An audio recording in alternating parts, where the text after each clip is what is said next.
મિત્રો 10 લાખ લોકોની favourite recipe બની ગઈ છે। આ ઉકળતા પાણીમાં લીલા મરચાં નાખો અને 2 ચમચી તેલથી જુઓ કમાલ, મોઢામાં પાણી લાવી દે તેવી રેસીપી। મારા ઘરના જેટલા સભ્યો મિત્રો આ રેસીપી ખાધી છે મને એમ જ કહ્યું કે ફરીથી તું ક્યારે બનાવીશ અને આટલી ઓછી કેમ બનાવી।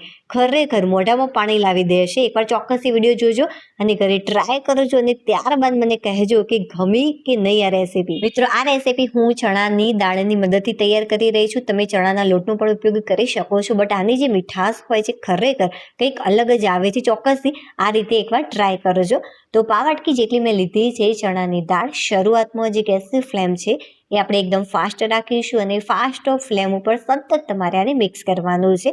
ફક્ત 1 મિનિટ માટે તમે આને આ રીતે ફાસ્ટ ફ્લેમ ઉપર કૂક કરશો ત્યારે તમે જોઈ શકો છો વિડીયોની અંદર કે જે આ દાળ છે થોડીક ડાર્ક થવા લાગી છે। હવે આપણે જે ગેસની ફ્લેમ છે એ એકદમ ધીમી કરી દઈશું અને ધીમા તાપે ફક્ત અડધી મિનિટ માટે શેકવાની છે અને ત્યારબાદ ફરીથી જે ગેસની ફ્લેમ છે આપણે ફાસ્ટ કરી દઈશું અડધી મિનિટ માટે। ટોટલ 2 મિનિટની અંદર સરસ મજાની જે દાળ છે એ શેકાઈ જતી હોય છે।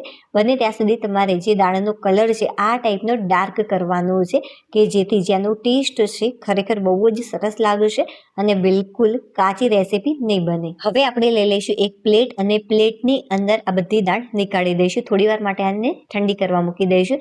એકદમ સારી રીતે ઠંડી થાય ત્યારબાદ જ આપણે આની આગળ પ્રોસેસ કરીશું। જુઓ ચણાની દાળના નજીકથી હું તમને દાણા બતાવું, આ પરફેક્ટ છે। હવે ફ્રેન્ડ્સ રેસીપીની સારી એવી સ્ટ્રોંગ ફ્લેવર આવે એ માટે એક સરસ મજાની પેસ્ટ તૈયાર કરી દઈશું। તો 5 ચમચી જેટલું મીઠું, 7 કળી જેટલી લસણની અને એટલા જ પ્રમાણમાં મેં આદુના ઝીણા ચોપ કરીને ટુકડા એડ કર્યા છે। હવે લઈ લઈશું કોથમીરનો દાંડીવાળો ભાગ, એક મોટી ચમચી ભરીને। જો આ ન હોય તો તમે આના વગર પણ તૈયાર કરી શકો છો અથવા આના વગર કોથમીરના પાનનો પણ ઉપયોગ કરી શકાય છે। હવે અડધી ચમચી જેટલું જીરું એડ કરી દઈશું અને બસ આને વાટી લેવાનું છે। જો સરસ મજાનું મેં આને વાટી લીધું છે। આ રીતે આપણે અધકચરી પેસ્ટ રહે એ રીતે વાટવાનું છે, એકદમ ફાઇન વાટવાની જરૂરિયાત નથી। જો તમને લસણનો ટેસ્ટ ઓછો પસંદ હોય તો તમે ફાઇન આને વાટી શકો છો। હવે મેં લીધા છે 6 થી 7 નંગ જેટલા તીખા લીલા મરચાં। તમે બહુ તીખાનો પણ ઉપયોગ કરી શકો છો, મોળા મરચાંનો પણ ઉપયોગ કરી શકાય છે। આનાથી કંઈ ફરક નહીં પડે કેમ કે આપણે આ મરચાંને ઉકળતા પાણીની અંદર મૂકવાના છે થોડી વાર માટે, જેથી સરસ મજાના સોફ્ટ થઈ જશે અને સાથે સાથે જેની તીખાશ છે એ પણ ઓછી થઈ જતી હોય છે। ઉકળતા પાણીની અંદર 1 ચમચી જેટલું મેં મીઠું એડ કર્યું છે। સારી રીતે મેં આને મિક્સ કરી લીધું। ઉપર તમને થોડોક ક્ષાર દેખાતો હશે તો મિત્રો જ્યારે આ જે રેસીપી છે એ બનાવવા પહેલાં મેં ફોટો પાડ્યો હતો અને પાણીને ઉકાળ્યું હતું એટલા માટે આ રીતે ક્ષાર બહુ જામી ગયો છે। જો જે લીલા મરચાં હતા એ બધા જ આપણે ઉકળતા પાણીની અંદર ઉમેરી દઈશું। જે ગેસની ફ્લેમ છે તમારે ફાસ્ટ જ રાખવાની છે। ફાસ્ટ ફ્લેમ ઉપર વચ્ચે વચ્ચે તમારે આ રીતે આને મિક્સ કરતા રહેવાનું કે બધી જ સાઈડથી એક સરખી રીતે આ બફાઈ જાય। તો મરચાંને આપણે આ રીતે ઉકળતા પાણીની અંદર બાફવાના છે। જુઓ થોડીક જ વારની અંદર સરસ મજાનો આનો કલર ચેન્જ થઈ જશે અને મરચાં પણ સુપર સોફ્ટ તૈયાર થઈ જશે। જો મરચાં સારા એવા સોફ્ટ થઈ ગયા છે, આટલા ઇનફ છે, આનો કલર પણ ચેન્જ થઈ ગયો છે। જો મરચાંને તમારે ચેક કરવા હોય તો તમે કઈ રીતે ચેક કરી શકો છો, તો તમારે શું કરવાનું, આ રીતે હાથની મદદથી થોડું પ્રેસ કરવાનું। જો તમને સોફ્ટ લાગે તો એકદમ પરફેક્ટ રીતે આ કૂક થઈ ગયા હશે। જો થોડાક કાચા રહી ગયા હશે તો એનાથી કંઈ જ ફરક નહીં પડે અને થોડાક વધારે કૂક થઈ જશે તો એનાથી પણ કોઈ ફરક નથી પડવાનો। જે મરચાં છે એને મેં એક પ્લેટની અંદર નીકાળી લીધા છે, સુપર સોફ્ટ બનીને તૈયાર થયા છે। આ રીતે છૂટા છૂટા મૂકી દઈશું કે જેથી આ ઝડપથી ઠંડા પડી જાય। જે ચણાની દાળ છે બિલકુલ ઠંડી થઈ ગઈ છે, બિલકુલ પણ ગરમ નથી, સારી એવી ઠંડી થવી જોઈએ। સાંભળો સરસ મજાની ક્રિસ્પીપણા થઈ ગઈ છે પહેલાં કરતાં। હવે આપણે મિક્સર જારની અંદર લઈ લઈશું અને ફટાફટ આને ક્રશ કરી દઈશું। આને બને ત્યાં સુધી તમારે ફાઇન કરવાનું છે ક્રશ। ચણાના લોટ કરતાં સામાન્ય દરદરું લાગશે, એકદમ નોર્મલ સામાન્ય, બહુ દરદરું નથી રાખવાનું। એવું હોય કે બહુ તમને દરદરું લાગે મોહનથાળ જેવું તો તમારે ફરીથી આને ક્રશ કરી દેવાનું, તો સરસ મજાનો ક્રશ થઈ જતું હોય છે। આ બધા જ લોટનો આપણે ઉપયોગ નથી કરવાનો, 4 ચમચી જેટલા લોટનો ઉપયોગ કરીશું। જો વાટકીનું માપ લો તો પા વાટકી જેટલું આનું માપ છે। આના કરતાં 1-2 ચમચી જેટલો ઓછો લોટ હશે કે વધારે હશે તો એનાથી કંઈ જ ફરક નહીં પડે। જે રેસીપી છે એ બેસ્ટ બનીને તૈયાર થશે. અને બાકીનો જે લોટ છે મેં એક કાચની નાની બરણીની અંદર ભરીને મૂકી દીધો છે. હવે આપણે જે મરચાંનો ઉપરનો ભાગ હોય છે એને અલગ કરી લઈશું અને ત્યારબાદ આને કટ કરી લઈશું.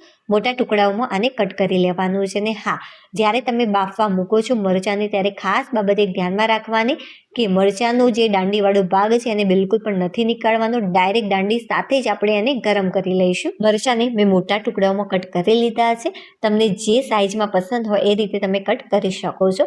હવે આપણે શું કરીશું, જે લોટ આપણે તૈયાર કર્યો છે એને સૌથી પહેલાં તો તમારે આ રીતે શેકી લેવાનો છે, બિલકુલ પણ તેલ કે ઘી એડ કર્યા વગર. જે ગેસની ફ્લેમ છે એકદમ ફાસ્ટ રાખીશું. તો ફાસ્ટ ફ્લેમ ઉપર 1 મિનિટ માટે તમારે આને રોસ્ટ કરી દેવાનો કે જેથી થોડી ઘણી કચાશ હોય એ દૂર થઈ જાય. અને હા, તમે આની જગ્યાએ ચણાના લોટનો પણ ડાયરેક્ટ ઉપયોગ કરી શકો છો, બટ ચણાની દાળની જે ફ્લેવર હોય છે ખરેખર બહુ જ સારી લાગે છે. મારા ઘરમાં બધાને આ રેસીપી બહુ જ પસંદ આવી. લોટ બહુ જ સરસ રીતે શેકાઈ ગયો છે. હવે ફટાફટ કોઈ પણ એક પ્લેટની અંદર આને નીકાળી લઈશું. મેં પ્લેટની અંદર આને નીકાળી દીધું છે. અને હા ફ્રેન્ડ્સ, એક વિડીયો બનાવવામાં ખરેખર બહુ જ મહેનત લાગતી હોય છે. થોડી પણ રેસીપી તમને પસંદ આવી રહી હોય, યુનિક લાગી રહી તો પ્લીઝ વિડીયોને લાઇક કરી દેજો. ચેનલ ઉપર નવા હોય તો ચેનલને સબસ્ક્રાઇબ કરવાનું બિલકુલ પણ ભૂલતા નહીં. હવે કડાઈની અંદર 2 ચમચી ભરીને તેલ એડ કરીશું. હવે અડધી ચમચી જેટલી રાઈ એડ કરવાની છે. રાઈ જ્યારે ફૂટવા લાગે ત્યારે તે ઉપરથી ઢાંકણ આપણે લગાવી દઈશું કે જેથી રાઈ બિલકુલ પણ બહાર નહીં આવે. અડધી ચમચી જેટલું જીરું એડ કર્યું છે. 5 ચમચી જેટલો અજમો એડ કરીશું. વઘારમાં અજમાની ફ્લેવર બહુ જ સરસ આવતી હોય છે. અડધી ચમચી જેટલી હિંગ એડ કરી છે. હવે આપણે થોડાક મીઠા લીમડાના પાન એડ કરીશું અને તરત ઢાંકણ ઢાંકી દઈશું કે જેથી છાંટા બહાર નહીં આવે. જે ગેસની ફ્લેમ છે એકદમ તમારે ધીમી રાખવાની છે. હવે જે લસણવાળી પેસ્ટ તમે તૈયાર કરી છે બધી જ આની અંદર ઉમેરી દઈશું. સારી રીતે આને શેકી લઈશું અને કચાશ દૂર થાય ત્યાં સુધી. જે મરચાંને આપણે કટ કરીને રાખ્યા હતા એ બધા જ આની અંદર ઉમેરી દઈશું અને આને પણ સારી રીતે લસણની પેસ્ટ સાથે મિક્સ કરી લઈશું. હવે આની અંદર ટેસ્ટ એવા મસાલામાં સ્વાદ અનુસાર મીઠું, અડધી ચમચી કરતાં થોડાક વધારે પ્રમાણમાં કાશ્મીરી લાલ મરચું પાવડર, અડધી ચમચી કરતાં ઓછા પ્રમાણમાં હળદર, 2 ચમચી જેટલું ધાણા પાવડર એડ કરી બધા જ મસાલા સારી રીતે એકવાર મિક્સ કરી લેવાના છે. હવે મસાલા બળે નહીં એના માટે આપણે થોડુંક પાણી એડ કરી દઈશું. પાવડકી કરતાં ઓછા પ્રમાણમાં મેં પાણી એડ કર્યું છે. ચમચીનું માપ લઉં તો 4 થી 5 ચમચી જેટલું પાણી ઉમેરી સારી રીતે એકવાર મિક્સ કરી એક મોટી ચમચી ભરીને દળેલી ખાંડ એડ કરીશું અને થોડોક લીંબુનો રસ એડ કરીશું. તમે અડધા લીંબુનો રસ આની અંદર એડ કરી શકો છો. ફરીથી આપણે એકવાર મિક્સ કરી લઈશું. જો તમે ડાયરેક્ટ ખાંડ એડ કરશો તો ગાંઠો પડી જશે, એટલા માટે બને ત્યાં સુધી પાણી એડ કરવાનું અને ત્યારબાદ ખાંડ અને લીંબુનો રસ આની અંદર ઉમેરી દેવાનું. જો સારી રીતે એકવાર મિક્સ કરી લઈશું, તરત જ તેલ છૂટું પડવા લાગશે, પાણી બધું જ બળી ગયું. હવે આની અંદર ક્રશ કરેલો લોટ આપણે એડ કરીશું જે શેકીને રાખ્યો હતો. સારી રીતે એકવાર આને મિક્સ કરી લેવાનું. હવે મિત્રો આની અંદર આપણે થોડું થોડું કરીને પાણી એડ કરતા જઈશું અને આને મિક્સ કરતા જઈશું. અને હા, તમને પસંદ હોય તો આ રીતે ડાયરેક્ટ પણ તમે ખાઈ શકો છો મરચાંને. ઉપરથી મેં થોડી કોથમીર એડ કરીને ફરીથી આને મિક્સ કરી લીધું છે. બટ થોડુંક પાણી એડ કરી મિક્સ કરીને તૈયાર કરશો તો ખરેખર જે આ રેસીપી છે બહુ જ સરસ બનીને તૈયાર થતી હોય છે. મને કાશ્મીરી લાલ મરચું પાવડર ઓછું લાગ્યું એટલા માટે હું ફરીથી એડ કરું છું.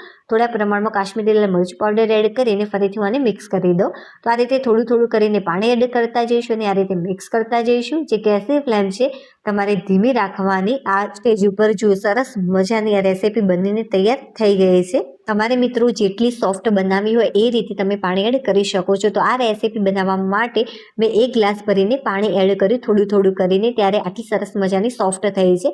આની અંદર આપણે લોટ એડ કર્યો છે ક્રશ કરીને, એટલા માટે પાણીનું પ્રમાણ વધારે આની અંદર ઉપયોગમાં લેવાતું હોય છે.